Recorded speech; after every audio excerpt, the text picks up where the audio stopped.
long to call that Royal Commission. Now that's pretty significant because if he regrets it, you know, he's the guy that held back, so did the government. The Treasurer was a bit more careful today, but I'm going to be joined now by the Finance Minister, Mathias Cormann. I'd love to hear what he has to say. Minister, welcome. Good day. Former Prime Minister Malcolm Turnbull says he regrets opposing the Banking Royal Commission for so long. Do you share his regret? Well, that's nothing new. I mean, then Prime Minister Turnbull, then Treasurer Morrison and myself, we've all made those comments at various times last year that with the benefit of hindsight, we should have called the Royal Commission earlier. But of course our intentions were to take action. I mean, there had been a whole series of inquiries, including of course inquiries through the Senate, comprehensive inquiries into the banks, comprehensive inquiries into ASIC, and our judgment had been that it was time for action, that the issues were well understood, and that was the decision we made at the time. But all of us at various times last year made the point in the context of the Royal Commission taking place that, you know, with the benefit of hindsight, we should have initiated it earlier. But in the end, we did initiate it. We did appoint Commissioner Hines as the Royal Commissioner, who did an outstanding job. We put forward the terms of reference. The inquiry has now reported, and it's now a matter of looking forward and taking action. Labor wants the government to schedule more parliamentary sitting days to implement the most basic recommendations. Will you do it? Well, I mean, look, the Labor Party is doing what the Labor Party does, which is play politics. The Labor Party knows that there is an election due by May. The Labor Party knows that we will have to deliver a budget in early April, and in the context of that timetable, we of course have the appropriate number of sitting weeks between now and the most likely date for the election. I mean, there's Senate estimates weeks, of course, also scheduled in that period. We will action all of the recommendations that are made. Some of the recommendations will take some preparatory work to get them into the right position for them to be implemented appropriately and competently, and we of course will go through those processes now. The Treasurer has already announced that the Treasury Task Force that was dealing with the Royal Commission has been changed into a financial services reform implementation task force. But if I can interrupt, I mean, if it's an urgent issue and clearly the public is alarmed, and they're right to be if you read that Royal Commission and hear some of the evidence that was given that, why not make it a priority and show Australia that you're unified and willing to take action on the banks?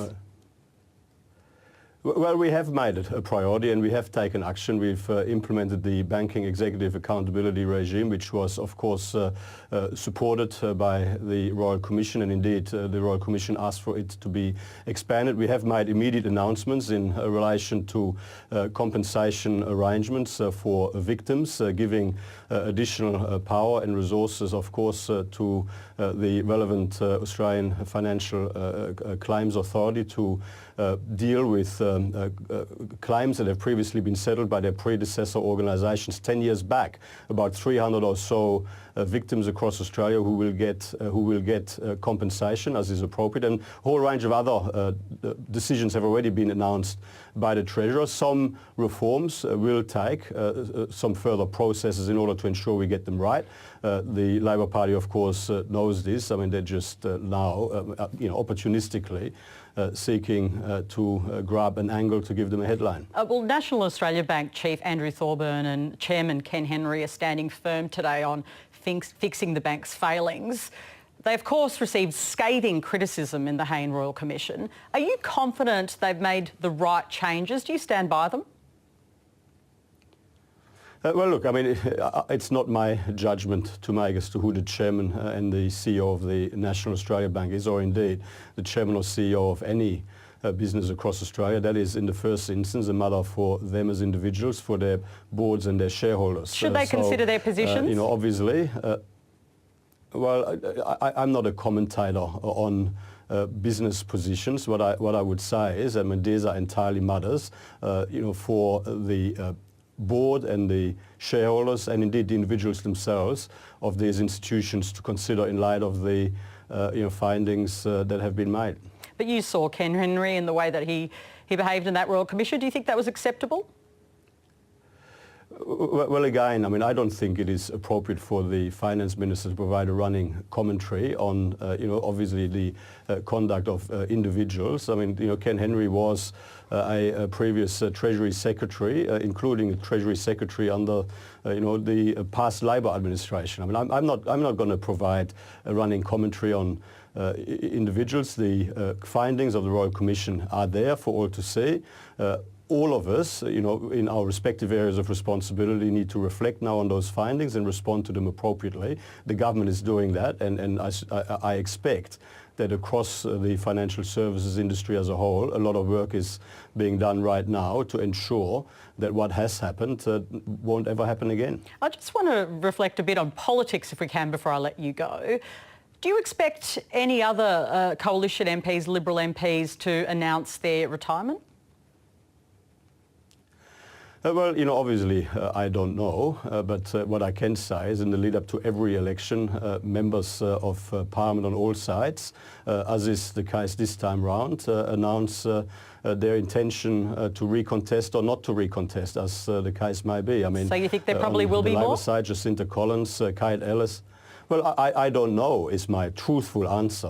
My truthful answer is that I don't know whether there are any more Labour, Liberal, Green, National or other MPs that are yet to declare their intentions. I genuinely don't know. But you're saying you expect it's inevitable? Then it's not unusual.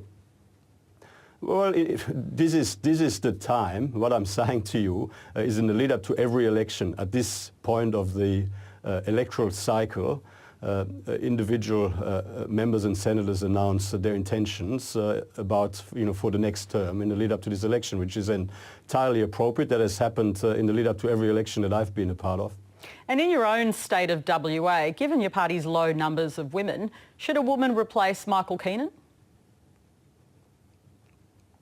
Well, I've got great confidence in the WA Liberal Party organisation to choose the best possible candidate, and I will leave it to them to make that judgment. Do you think the best possible candidate should be female? Well, I don't know who is putting their hand up for that seat. But as a general principle, given your numbers. Well, as a general principle, of course, I would like us to attract more high-quality women to represent the Liberal cause in the Parliament, of course. But as far as the seat of Stirling is concerned, at this point in time, nominations have been opened, as far as I'm aware, and I understand that they'll close sometime over the next week or two. At that point in time, we'll know who is nominated, and the local pre-selection committee will make a judgment on who they think is the best candidate. And just finally, if you do lose a vote on the House of Reps floor, do you see that as cause to go to a snap election? Would that be a vote of no confidence in the government? Well, you've mixed two questions there. Firstly, the previous Labor government lost... Well, no, if I may, because you have mixed two very fundamentally different concepts there. The previous Labor government lost more than 60 votes on the floor of the House of Representatives, point number one. Point number two, we obviously believe that we continue to enjoy the confidence and supply in the House of Representatives. We have been, the Morrison government has been, a minority government from day one, and all the way through has, and we believe continues, to enjoy confidence and supply. That is quite a separate question from the question that you've asked me, and I refer you again to the circumstance under the previous Gillard-Rudd Labor government. The question I'm asking is in relation, of course... The then government lost more than 60 votes. Yeah. The question I'm asking, of course, is on Kerryn Phelps and her asylum seeker bill. If the government were to lose that, and what I mean is that gets up in the House of Reps, Kerryn Phelps still wants it to, she's campaigning for it too, she's lobbying very hard. Do you see that as giving you cause to go to a snap election if that does get up? Well, what I would say here, that sounds to me like a lot of hypotheticals there. Our intention is to go to the election, in May, so towards the end of May. That is the clear timetable. In relation to children on Nauru, the point that I would make is that under our government, we've been able to get all children out of detention and off Nauru that Labor put there.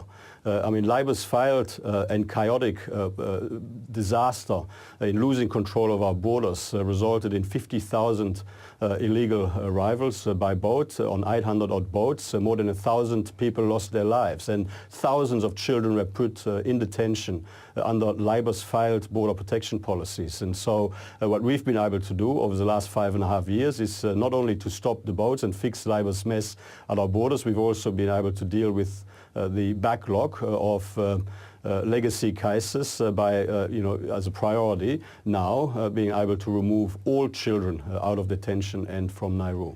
Minister, many thanks for your time. Always good to talk to you. And that's, of course, the Finance Minister, Mathias Cormann, joining me here. Back to you, Gemma, in the Sydney studio. Thanks, Patricia.